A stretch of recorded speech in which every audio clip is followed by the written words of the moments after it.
Hello, hello, hello. Welcome back, all of my beautiful friends from the internet. I hope each and every single one of you is just doing absolutely wonderfully spectacular on this fine Tuesday morning, or whenever you happen to be listening to this podcast episode, whether that be morning, evening, or into the darkest depths of the night. Welcome to the Reddit Asks Us podcast, the podcast where we read and react to comments from r/Askreddit. I am your host, Luke Dick.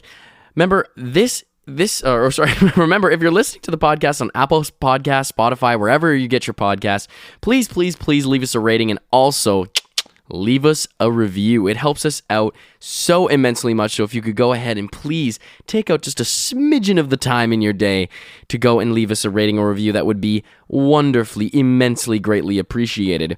Remember, you can answer this week's Reddit question or just comment anything general on the episode itself by going to the description of the episode in Spotify.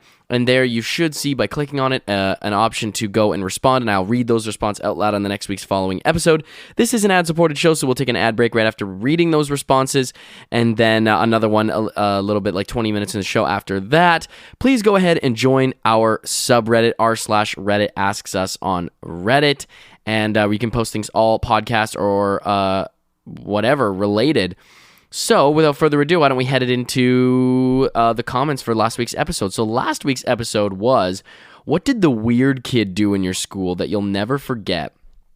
So, first comment comes from a special little cat. This one was unrelated to the episode title, but it was from the previous week's episode of a very confusing comment of emojis. But a special little cat just wanted to say that they are really tired and they couldn't type, so because they broke their middle finger and couldn't even flip people off. Wow, that's devastating. That's really, it's like writing doesn't really matter. You know, typing on the computer, being in school, all that kind of stuff. Though that really takes a back seat to just giving people the bird, giving people the old bird, just letting them know, like, screw you. That's really what matters at the end of the day. And currently my finger has an hourglass figure. I hate PE. Well, I heard hourglass figures were something that people wanted to attain, so that's kind of, you might have lucked out here.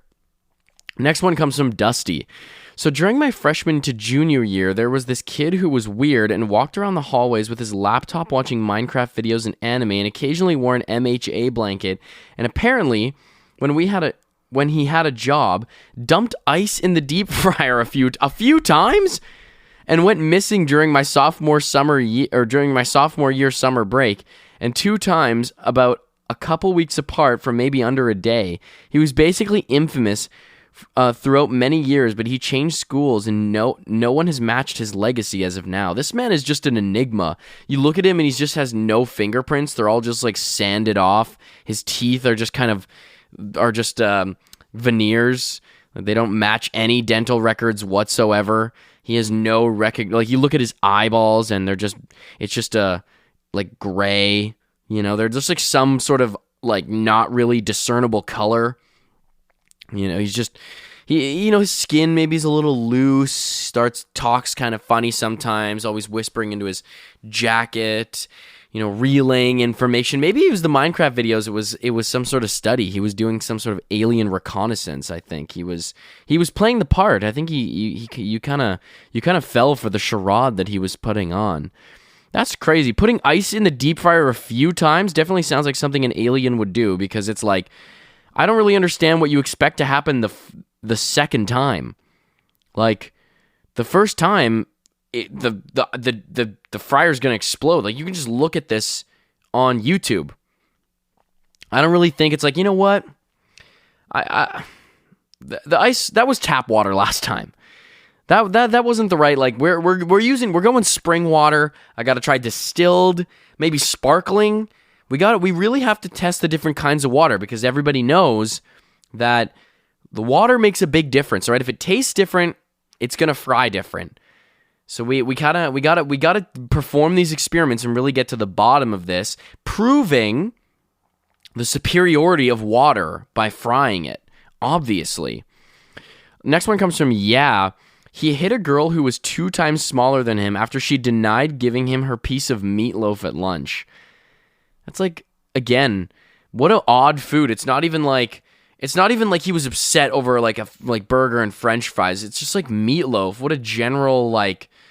Yo, I swear to God, if you don't give me that meatloaf right now, I'm about to actually set it off. Okay, I'm about to start a whole brawl in the cafeteria because you're not going to let me have a slice of that meatloaf. I'm telling you, this is like my deathbed food right now, and you're just depriving me of it, of this basic necessity.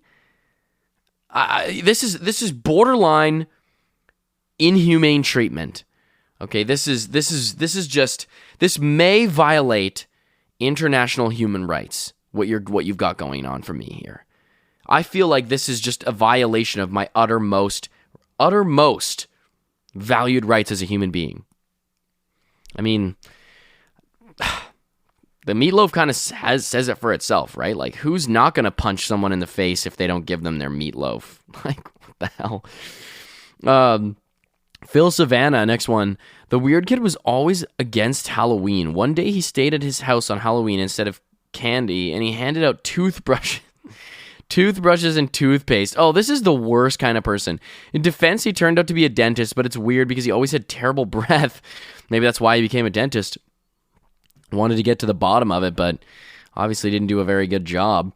He's like, turns out it's like finishing dentistry school doesn't always, again, it's not always going to explain like a medical issue. You could be you could be a doctor. This could be like a gut problem.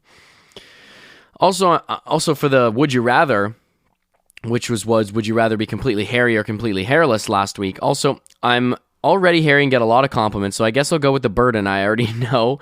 Better than being a naked mole rat, which is fair. And then last one comes here from Ghost. Was Luke, great episode, and yeah, I'm like that with words sometimes, but I finally got a job, so yay, looking forward to listening to your podcast at work now.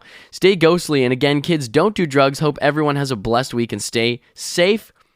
Stay ghostly. Well, thank you for those very kind wishes, Mr. Ghost. I think all of our listeners are very appreciative. I also didn't read off the poll, so this was an interesting one. We had a 60-40 split, right down the 60-40. I was going to say right down the middle, but it's literally not. It's literally 60-40. Would you rather be completely hairy or completely hairless? And the winner, by that 60% margin, or 20% margin, hairless. People went with hairless. I found that to be interesting. I mean, that was kind of my prediction, but, it's not always... It's not always clear cut. All right, we have one last comment from the Reddit Asks Us subreddit from the Dopic. Hey, Luke, for the poll, I think being hairy would be better than being hairless. I'm assuming that by hairy, they mean hair all over, including hair in areas that don't normally grow hair, and that's what I was interpreting too. In that case, I'd just shave off the unnecessary places and donate the places to make wigs for people with cancer, or just sell the hair. People will buy hair. Don't ask me why. Being hairless just feels wrong to me. Oh man, this is like sad for people with alopecia, man. I knew some people growing up, and they had alopecia from birth, so they just had no hair, no eyebrows, no. I think they may have had eyelashes. I'm not totally sure, but like no eyebrows, no hair on their head. Like, they were just completely hairless. I played basketball with a guy, and actually flag football with a guy like this. And, I mean, honestly, he kind of looked pretty tough, not gonna lie. It was kind of a tough look. Plus, like, shaving yourself every single day, like, that's just like a lot of work. The maintenance has got to be crazy. For the question, the weird kid wasn't anything serious. Main thing that made him weird is that he'd pick his boogers and eat them. Oh. He had anger issues and no filter whatsoever. Well, that is the absolutely lovely combo of eating boogers and anger issues. I think that would work really well on a dating profile. Yeah, so what are your hobbies? Well, from time to time I eat boogers and, just stick my finger way up in there and just eat them up, just eating the boogers. And then I also, that's kind of just like what I do for fun. Oh, okay, well, Like, what would your friends say about you? Oh, that's an interesting question. Yeah. Well, my friends would also probably say that I have crippling anger issues, that I'm really impossible to be around because of how terrible of a person I am when I'm angry. So, sometimes that lid just blows right off the top and you can't turn it down, It's just, you gotta, and then it just, suppressing it makes it even worse, and then I start freaking out, and, it's just not a great scene, but other than that, I'm a really cool guy. If you just to set aside the booger eating and the, compulsive anger issues, I'd say I'm a pretty stand-up fella, So what do you say?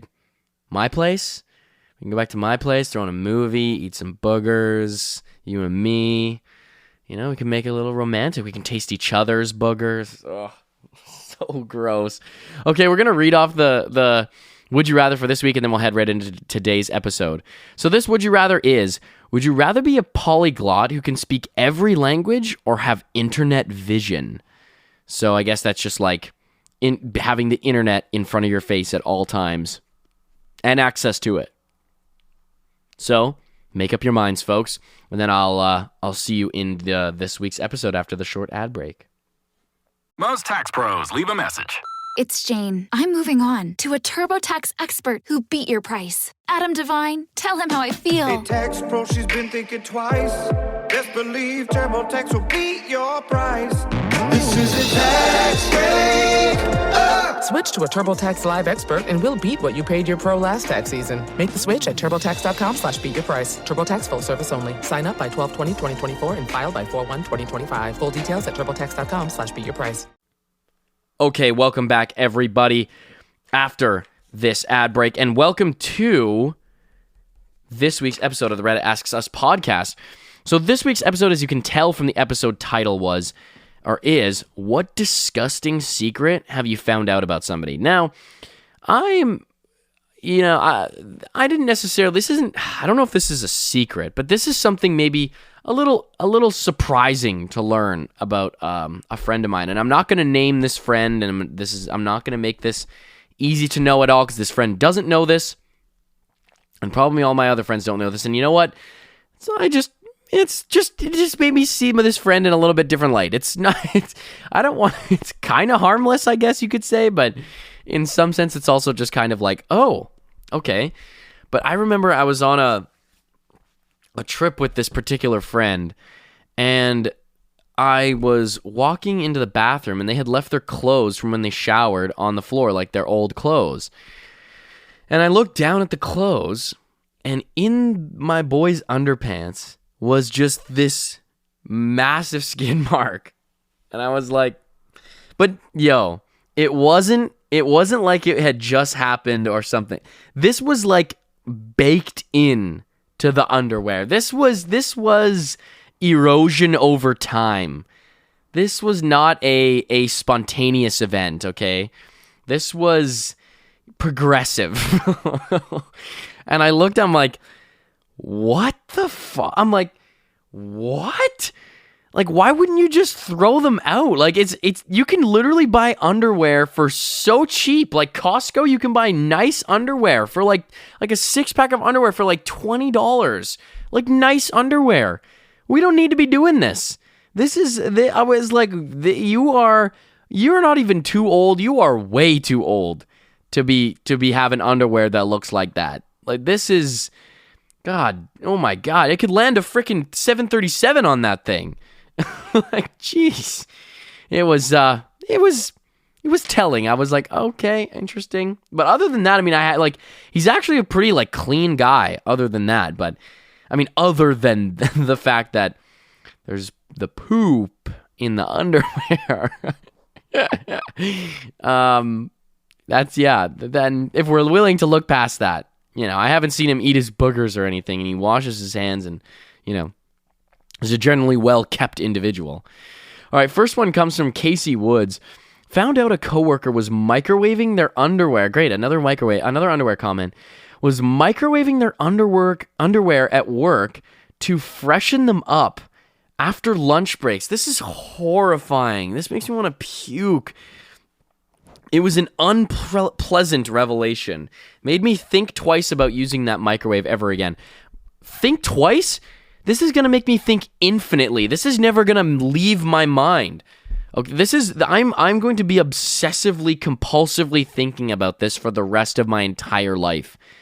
Like, this is just going to be I might actually have to talk to a therapist after that. After learning that information, if I knew that I had been warming up my lunch in that microwave, I honestly think I would need lifetime therapy. I think the work compensated must be, like, you need to take out a lawsuit against your job, against your workplace, and have some workers' compensation, because this is just unbelievably foul. I don't even understand.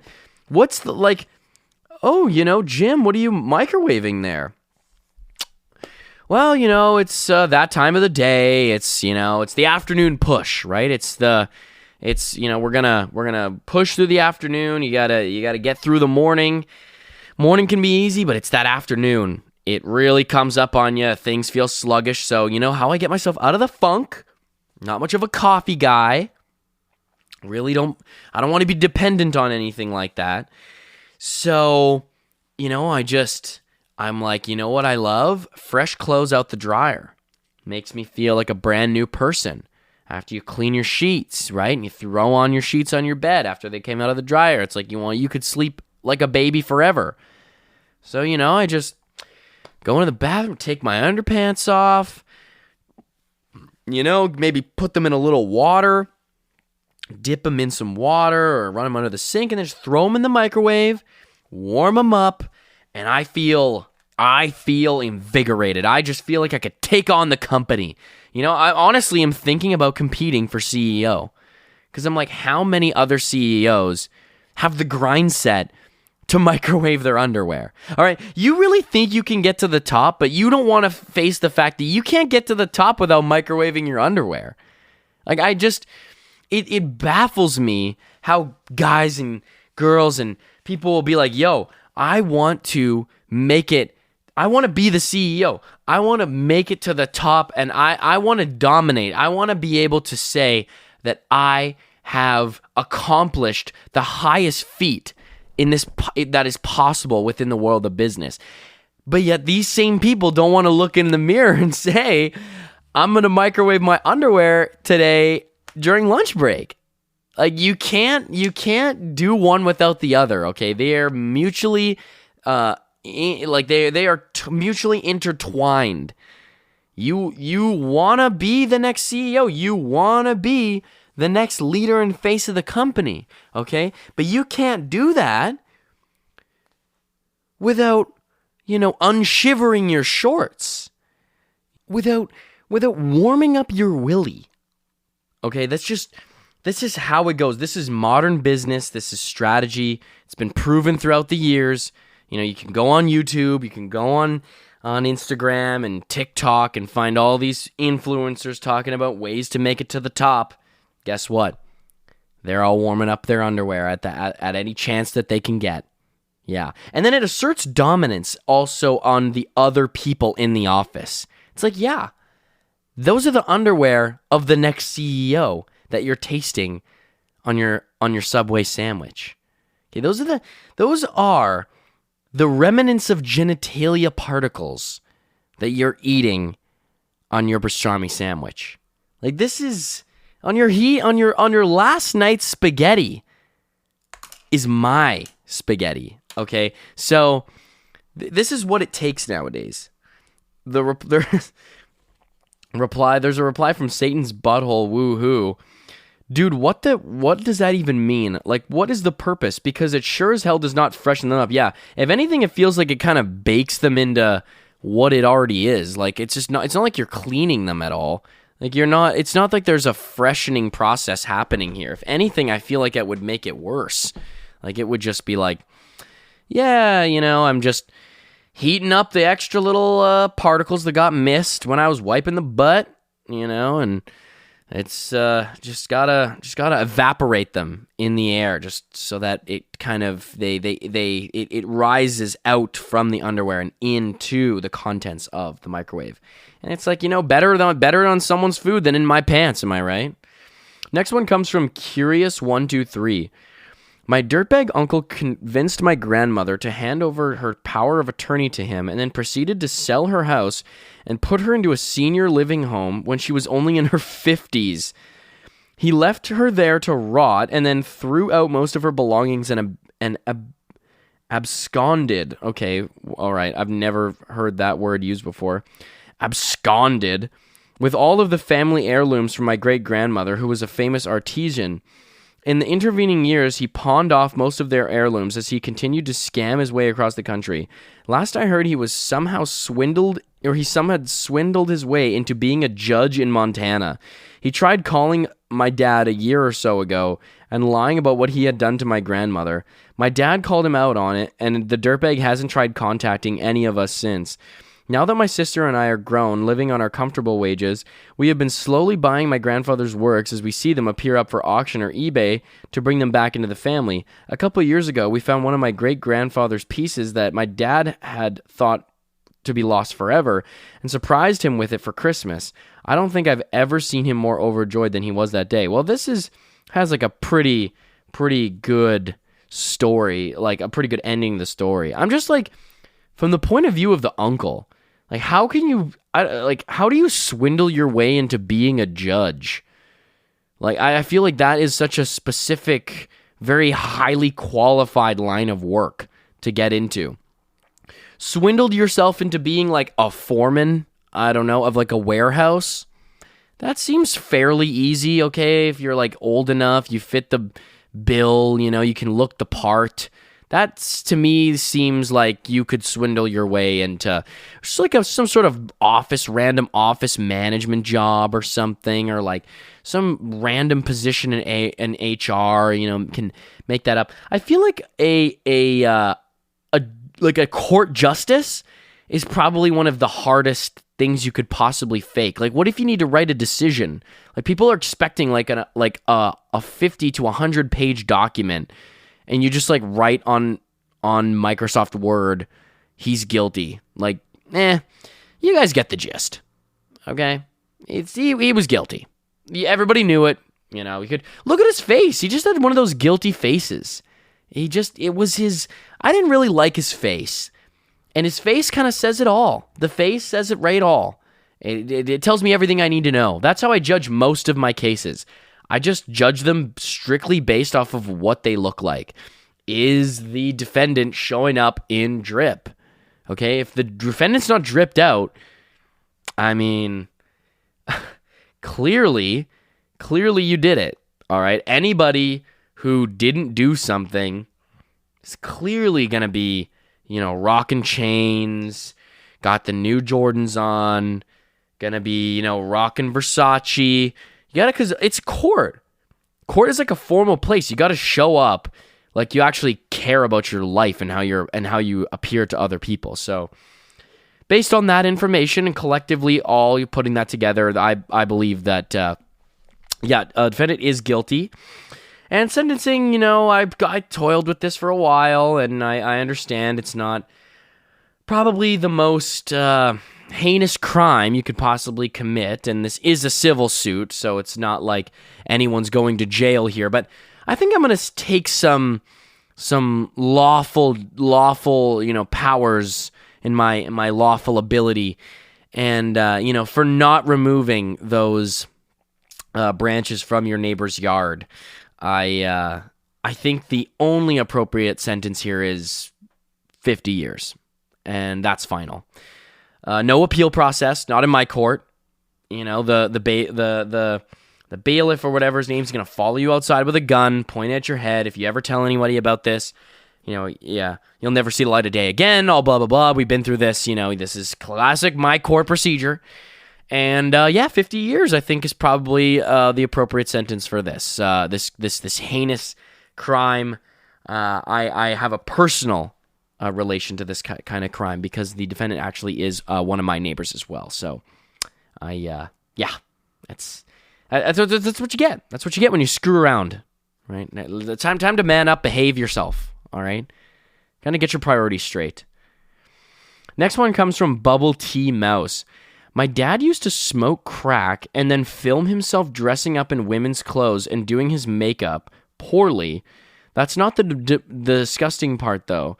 The disgusting / funny in an absurd way is that when my mom found out about all of that and the other stuff, she found his hidden stash of dresses and presented them to me, age 12 or 13, as gifts, and told me I should wear them right away and show my dad when he gets home. So I was just constantly parading around the house in my dad's pretty crack dresses. Not understanding why he was weirded out, lol. What if they were actually like really nice dresses, like Vera Wang or something like that? They were just like Jean-Paul Gaultier or something. I don't even know. I don't really know who makes dresses. I'm not like I know Versace, Giovanni Versace, they make dresses, but some of these, like, you know, it's like individually tailored. It like hugs his like his hips and thighs and his chest and his upper body. It's like a dress that's like actually designed for a man. I feel like also you're wearing dresses. I don't understand why. Well, maybe this is just the dot that I'm not really connecting here, but why do you have to smoke crack to dress up in a dress? Like, I feel like that's like just do drag. Like, I know plenty of people in town that do drag that don't smoke crack. Like, I don't think that's a prerequisite. I really don't think that in order to, it's like, you know, oh man, I have this side of myself that I really like to dress myself up in drag, and I like to wear dresses, and it makes me feel more comfortable, like more really in tune with who I am, and I feel like it's a form of expression and you know, a form of rejection of gender norms, and it kind of it's just this rejection of societal roles that we have been given to play. But man, does nothing ever get me fired up about gender equality than smoking a big old bowl of crack? Okay, like nothing gets me more passionate about activism for, you know, men wearing dresses or men being able to wear dresses and not be judged in the eyes of society than a nice, crispy, crackly, crunchy bowl of crack. Like, the two kind of just go hand in hand, don't they? It's like I'm feeling a little, you know, I'm feeling a little like excited today, and I'm thinking, wow, if only there was a way that I could wear a dress and feel comfortable and feel accepted and feel that I'm doing something that is authentically me and progressive in society. And then I remember, oh my God, I just need to smoke a bunch of crack. How have I been missing this? Like, this was the missing piece of the puzzle the whole time. It's just as soon as that crack hits you, it's like, where's the dress? Who's gonna zip me up? Because this is a full back dress. I need a zip up. Who's gonna do it? That's crazy that your mom dressed you up in the dresses. Like, I feel like that's kind of just a really crappy way of confronting your dad about this. Like, your dad clearly has some very deep-seated issues here, and I feel like your mom is really not gonna make that much better. You know, instead of just having a private conversation, I found these dresses, I found this crack pipe, you know, I think that there's some issues that you have and this needs to be sorted out. No, let me just, like, get my daughter to dress up in the dresses. She's like, I mean, Mom, these dresses, they don't fit me, and they smell, like, really, like, metallic and strange. Like, these dresses don't smell very good. You said this was brand new. This is like a gift. Mom, to be honest, these dresses kind of smell like a crack house. Like, Mom, these dresses smell like an abandoned building. Like, where did you get these? This is not a gift. I feel like this is kind of a punishment. I feel like this is you're punishing me for something. That's so weird. Like, that's so messed up that her immediate thought was, oh, yes, my clearly drug-addicted husband who's going through something sounds very important and traumatizing. Why don't I just, take that thing and shove it right back in his face? That's going to work. I think that's going to solve all of his issues. He's going to just look back and think, I've just been doing it all wrong. Wow. I'd never noticed up until you decided to embarrass me and humiliate me in front of my own daughter, nonetheless. But after you've done that, wow, do I feel like a changed person. I have realized the error of my ways. Honey, the crack is gone. I will no longer smoke crack. Okay? Thank you. Oh, such a clutch off-season pickup, Dave. I was worried we'd bring back the same team. I meant those blackout motorized shades. Blinds.com made it crazy affordable to replace our old blinds. Hard to install? No, it's easy. I installed these and then got some from my mom. She talked to a design consultant for free and scheduled a professional measure and install. Hall of Fame son. They're the #1 online retailer of custom window coverings in the world. Blinds.com is the GOAT. Shop Blinds.com's primetime kickoff event. Save up to 50% off select styles, plus doorbusters. Rules and restrictions may apply. This episode is brought to you by Tic Tac. Minty, refreshing, classic. And it's not just the Tic Tac mints. It's the new track by Kenise with beats that'll leave you feeling as refreshed as a Tic Tac and a vibe that'll take you on a ride through 100 layers of flavor. Does it get any fresher than this?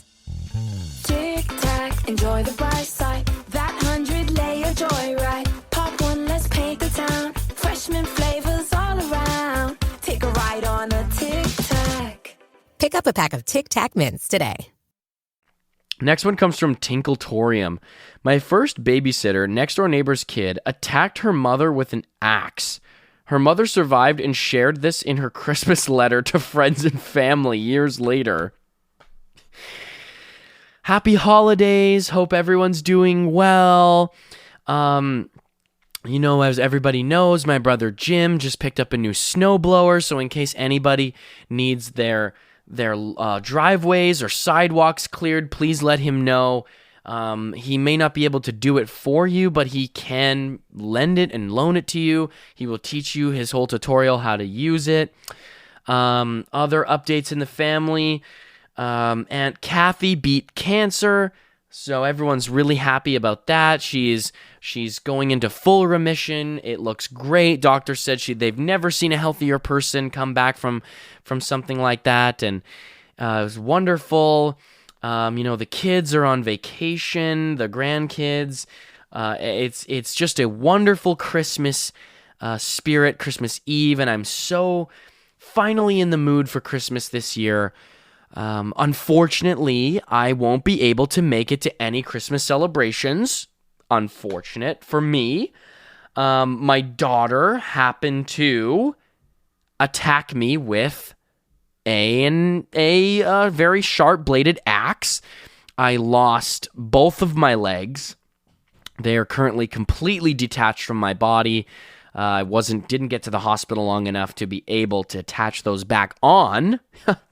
But that's how legs are, right? When they come off, it's hard to put them back on, right? It's like Humpty Dumpty fell off the wall. It's hard to put them back together again. So that kind of, but she's figuring her things out. She's a little troubled. She was mad at me the other day, so she decided to, because I wouldn't sign this form for her saying that she could, go on this trip with the school before Christmas break to the ice rink because, honey, my legs are gone, you silly goose. You chopped them off. So I thought, grounding. She needs to be grounded. And so I wouldn't sign this, so she decided to, in my sleep, cut my fingers off. So I can never sign anything ever again or write anything down ever again. So this letter has been written by my mouth. So I'm currently writing this in cursive with my mouth. But other than that, it has been an absolutely just warm, cozy, and cuddly holiday season. It is the season. 'Tis the season. You know what? God bless my daughter. I was probably going to lose my legs anyway. What do I need them for? What do I need those legs for anyway? They're pesky legs. It's just, I was probably going to lose them to frostbite this season because it's so darn cold anyways up here in Canada. So, but if you see her around, don't temper her. Don't tempt her temper. She's a little agitated at the moment. Things are piling up. So send help. BS, send help. That's so wild. How could you include that on your Christmas card or your Christmas letter to everybody? Like, that just seems so absurd. Like, happy holidays, by the way. I don't have legs anymore. Next one comes from, it's like such a sweet girl. Sweet girl. She made some bad choices. Critical junctures for decision making, and she just decided, I'm going to chop my way through it. Like, what the hell? Next one comes from Charming One Sweetie. After my husband died in 2020, I found out he had been having an affair with a 30-year-old. He was 55. She apparently aborted the baby, and everything he told me about his prior life was a lie. Second marriage for both of us. He had been having sex with men since he was in his early 20s. To sum it up, I didn't know this man at all. We had been together 10 years and married for 6. I feel like, bro, you just chose the wrong lifestyle. Like, it seems, I don't really understand why you decided to even pursue this whole life of, like, normalcy at all. Like, if you decided, that you wanted to be in secrecy and, go and have sex with men and other women and all these things, like, you can just do that. Like, you don't need to have a wife and family while you're doing this. Like, if anything, that just seems like more stressful and more of a facade that you're trying to keep up. All right, if you can do all those things without being married, or while being married, you can very easily do those things with being married. He's like, no, I like the security of marriage. I like the security of having my wife around. It's like, but security for what though? You're already doing things that, if you were in a single life, I don't like, that seems pretty secure. If you're consistently, even after you're married, having sex with a bunch of dudes, that seems like it's like, yeah, it's just, you never know when that lifestyle's gonna slip out of its fingers. So you gotta cover all your bases. I think you got them covered, bro. Like, I think you got the bases pretty well freaking covered. All right, if he's 55. He's like, yeah, you never know when that's going to go away. Yeah, bro, if you're 55, I'm quite confident in your abilities to live the life that it seems like you rather would be living. I don't really think that it's like, you're using your relationship as like a fallback. There's nothing to fall back on, dude. You are clearly very well connected in the community. Not a great moral compass, obviously not. But again, it's like, you just live that life. That life sounds a lot less stressful than going around and, being, very, very, what's the word? Very maniacal or whatever about your life actions. I feel like there's just, what? It's better to just cut that off. That's kind of you could have ended that a while ago. Don't really know what kind of security you're looking for, but obviously, you didn't feel that secure. Next one comes from Desirable 44 Cupcake. When my grandfather passed away, we discovered that he did not exist. His name was not in any government registry. He was a normal citizen, paid taxes, and had a license and everything. Lived a long life, married to my grandmother for over 50 years, had multiple children, everything normal. Still to now, no one knows who he really was and why he had a false name. Did your grandfather work for NASA by any chance after 1945? Potential there. Maybe there's a bit of a Operation Paperclip sort of justification. I think that's what it was called. Where they took all the Nazis from Germany and they were like, hey, you smart little Nazis. Hey, well, listen, we know you're Nazis, but boy, you got some brains on you. You got a pretty well-run program here, you little Nazis.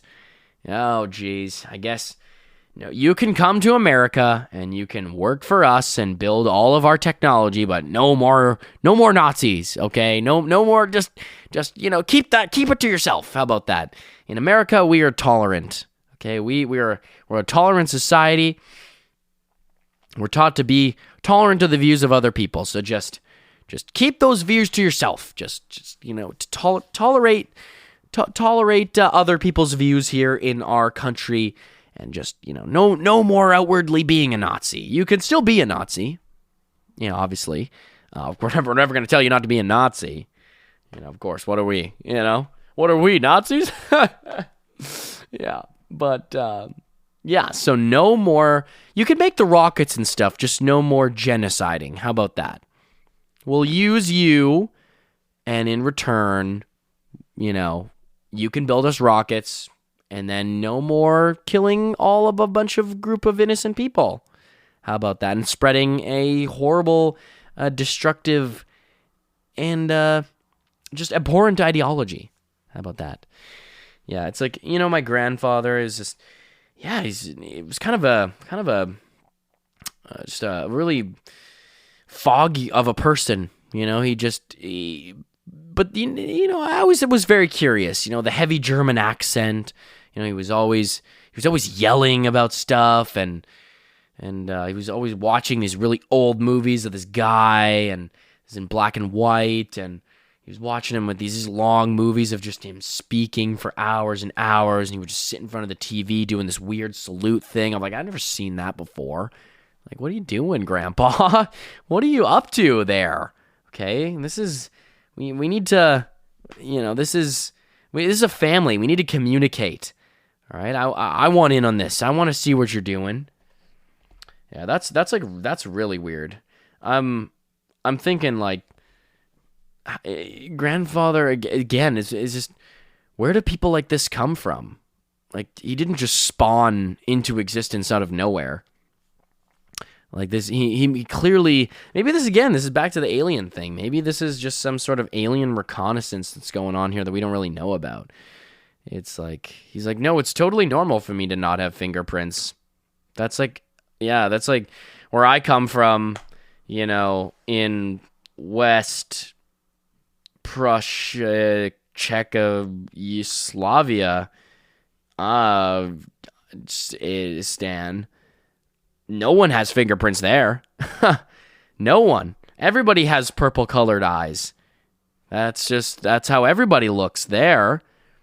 And it's normal. No one even says a thing about it. Everybody has the same exact teeth that are very indistinct and unidentifiable. That's everybody where I'm from.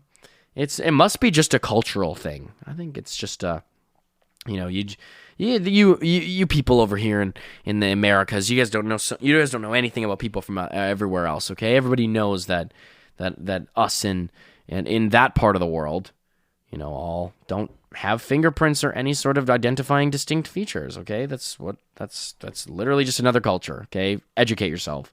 Next one comes from Timoti Modi. My great-grandfather stole money from an American school district in 1940 and funneled it to the Nazis. He was a part of the Bund. When he was caught stealing, he shot himself at a golf course. They never recovered the money. Well, I mean, yeah, he was a Nazi, so it's not like we can feel that bad about it. But again, here we go. Here's the weird part of this one for me. This is one stuck out. Why the golf course? Like, I don't understand. Like, why the golf course?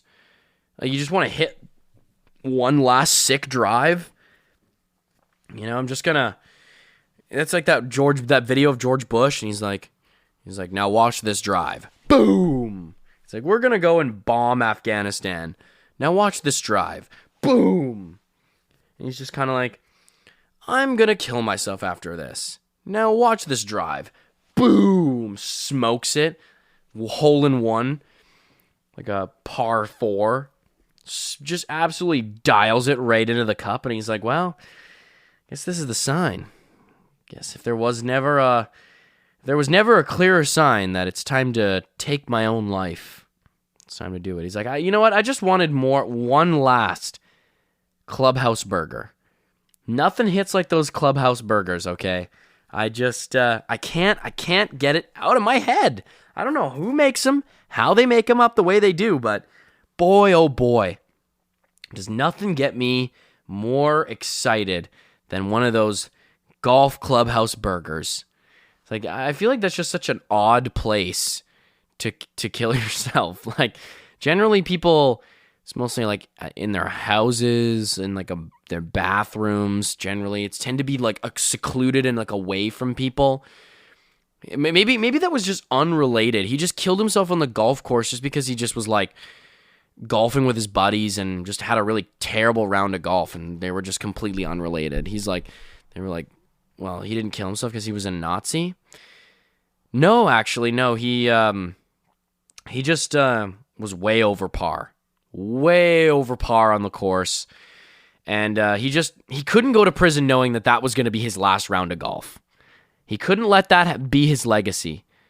So, as any Nazi would do, he decided it's time to end it there. You know, it's just time to end the legacy there, because he's never going to get another shot, right? He's never going to get another shot to play a round of golf ever again. So he's just like, well, if I can't ever make up for this, might as well take myself out the game. You know, I might as well just the story's over for me. My golf days are finished. And this is the sign. This is the sign that I've been looking for, that I will never achieve the goals. I will never make it to the PGA tournament. Okay, I'll never make it.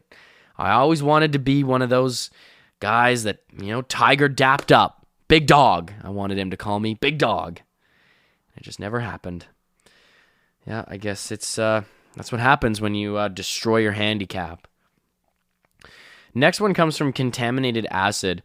My ex told me he hurt and blackmailed a lot of girls after we broke up, and that it was my fault that he did it. Also, he lied about his father dying so he could relate to me when I lost my dad at a young age, but his dad lived a block over from him. I don't understand how he blackmailed a lot of girls after we broke up and said it was my fault. Babe, it was my fault. It was literally, how could you not see your role in my extortion of these women? Okay? You, more than anyone, you studied contemporary feminist philosophy and contemporary feminist theories in university. How could you not see your role to play in me extorting these women for everything that they have, and me asserting my power over them as a man in order to get those things from them? What your role is to play in this? Okay, you're kind of the catalyst of this whole situation. All right, my sexist and misogynistic acts wouldn't have existed without you being the source of all the problem. You're just not. And great. Now my dad's dead. Now my dad's just died. And guess it's all your fault because your dad died. So ever since your dad died, my dad just thought, okay, wow, guess Jennifer's dad died. It's my turn to die now too. Wow, so see this is how this all starts with you. This is all just coming back to you. This is so funny. I bet I'm just giving somebody complete mental trauma and who's listening to this podcast. They're like, oh my God, this is my ex-boyfriend. I wouldn't even put it past some guys these days. This is just terrible people.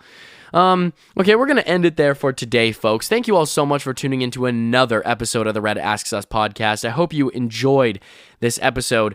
If you're listening on Apple Podcasts, Spotify, wherever else you get your podcasts, please, please, please leave us a rating and also leave us a review. You can answer this week's Reddit question or comment on the episode by submitting a comment in the description of the episode in Spotify. I'll read that comment on the next week's following episode. I love each and every single one of you. See you next week. Peace out. Love you. Goodbye.